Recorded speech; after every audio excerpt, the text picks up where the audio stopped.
જામનગર કોલેજના ફંક્શનમાં ટ્રસ્ટીઓ બાખડી પડ્યા. હરિયા કોલેજમાં એવોર્ડ ફંક્શનમાં થયો હતો ડખો.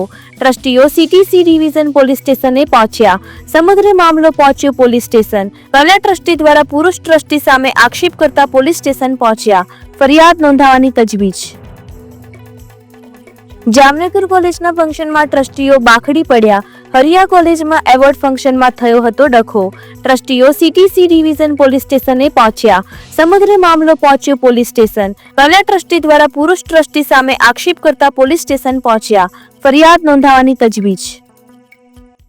મારું નામ જિજ્ઞા હરિયા છે.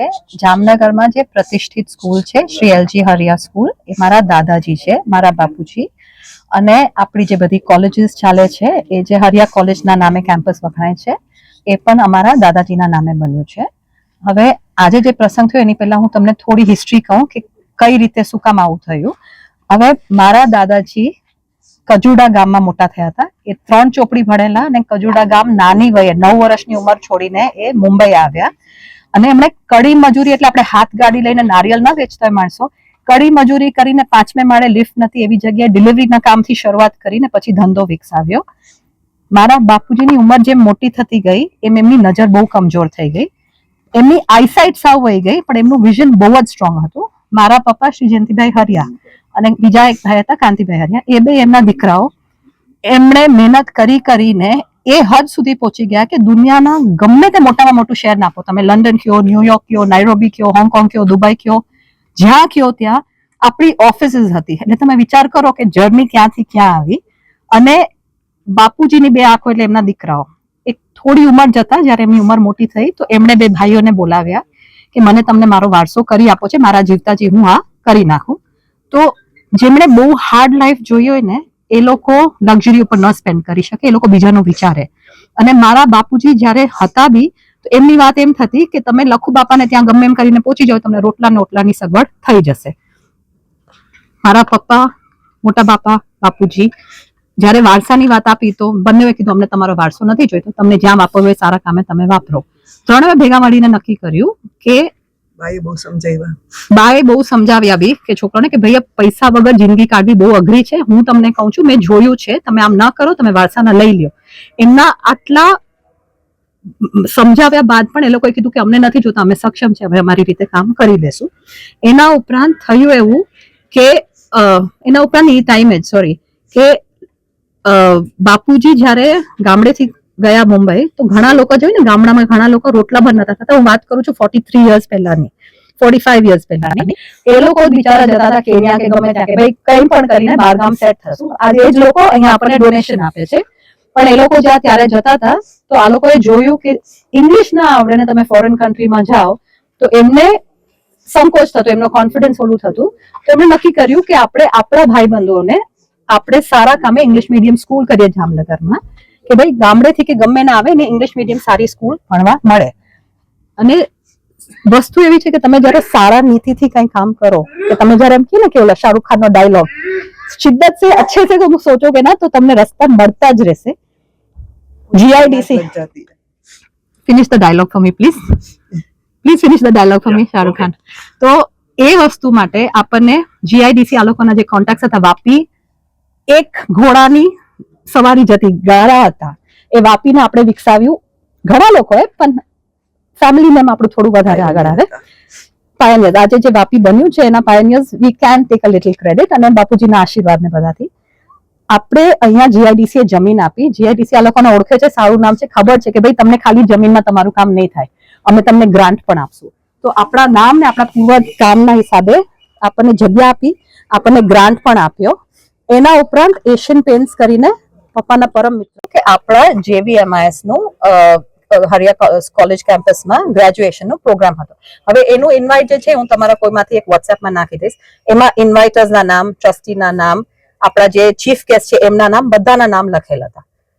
આપણે સ્કૂલમાં ઓબ્વિયસલી જે ગ્રેજ્યુએટ થાય એ લોકોને કાળા રોબ્સ આપે ને હેટ, અને જે ડિગ્નેટરીઝ હતા આપણા જે ટ્રસ્ટીઓ છે, જે મેઇન ચીફ ગેસ્ટ છે, એ લોકો માટે આપણે પર્પલ રોબ્સ રાખેલા કે ભાઈ they will dress up and give awards.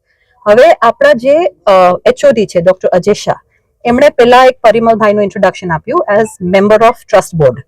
He is not a member of the trust board. એના પછી હવે ના બી પાડી કે ધીસ ઇઝ નોટ કરેક્ટ. એમણે જિનેશભાઈ ફૂલચંદ શાહ, જે રમણીકભાઈના સાળા સાહેબ છે, એમને ઇન્ટ્રોડ્યુસ કરાવ્યા as member of the trust board, અને એમને એ જ પર્પલ રોબ્સ પહેરાવીને સ્ટેજ ઉપર બોલાવ્યા, વિચ ઇઝ નોટ કરેક્ટ. અમે ના બી પાડી કે આ તમે એમને ન બોલાવી શકો, કારણ કે આપણા ટ્રસ્ટમાં એ કંઈ નથી. અને અમને સાંભળવામાં, અમે અહીંયા જામનગરમાં ઘણો સમયથી છે, તો અમને એમ જાણવામાં મળ્યું છે કે જિનેશભાઈ ફૂલચંદ શાહ, એમણે ઓશવાડ એકેડમી, જે આપણી OSRS ની પ્રોપર્ટી છે, ઓશવાડ સમાજની, એ પ્રોપર્ટી ભાડે આપી દીધી હતી બીજા કોઈ બહારના ને. પછી સમાજના બધા આગેવાનો આવીને એમને કઢાવી. એના પછી એક છાત્રાલય છે આપણી, એક છાત્રાલય છે Digvijay plot, I am not sure ક્યાં આગળ, એની જગ્યા એમણે એવી શિફતથી, જે ઓરિજિનલ ટ્રસ્ટનું નામ છે, એમણે ને 4-5 બીજા લોકોએ બહુ સિમિલર નામનું ટ્રસ્ટ કરી અને કે આ પ્રોપર્ટી આ ટ્રસ્ટમાં ટ્રાન્સફર કરી નાખો. જે પણ આપણા સમાજના આગેવાનોએ બંધ કર્યું. એમના પણ અણગણિત ક્રિમિનલ કેસીસ છે, ચેક બાઉન્સીસ કેસીસ છે.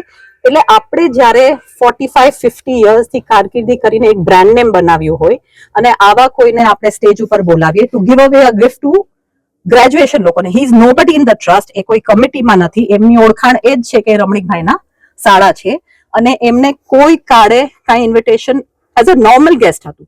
નોર્મલ ગેસ્ટને તમે બોલાવો તો બીજા બધા ગેસ્ટને ખોટું ન લાગે કે કેમ આમ કરે છે ને. આપણે આવા લોકો સાથે જોડાઈ જ ન શકીએ. એમનું નામ આપણી સંસ્થા સાથે જોડાય તો આપણા નામ બગડે. અને આપણે આ રિક્વેસ્ટ કરેલી તો બિચારા HOD દબાવમાં છે કે શું, એમણે ન ઉતાર્યા, એમણે ફંક્શન જ સ્ટોપ કરાવી નાખ્યું. આપણે કીધું તમે એમને નહીં, બીજા કોઈ આગળ કરાવો, તમે પોતે અવોર્ડ્સ આપી નાખો, પણ એમને આ ખોટું ઇન્ટ્રોડક્શન છે, તો એ વસ્તુ બંધ ન કરી, એને કારણે આખું આપણું ફંક્શન સ્ટોપ થઈ ગયું. તો એ માણસ, કોઈ પણ માણસ જેને બેઝિક સેલ્ફ રિસ્પેક્ટ હોય ને, તે માણસ પોતે સ્ટેજ ઉપરથી ઉતરી જાય, રાઈટ? આટલું બધું જોતું હોય તો માણસ ઉતરી જાય. એ ન ઉતર્યા, તે ન જ ઉતર્યા. પોલીસને બોલાવી, ન છૂટકે બોલાવી પડી, કારણ કે એક જ્યારે તમે વિચારો કે બહુ માણસે આટલી મહેનત કરીને કમાણી કરી હોય અને દિલેર કેવું કે હું મારા પર નહીં, હું સમાજ માટે સારા કામે વાપરીશ, અને એમનું નામને કારણે આજે ગમે એટલા ડોનેશન્સ આપણે કર્યા હોય, ઓરિજિનલ આજની તારીખે પણ તમે મને કયો કોલેજ તમે કઈ કયો છો જામનગરમાં?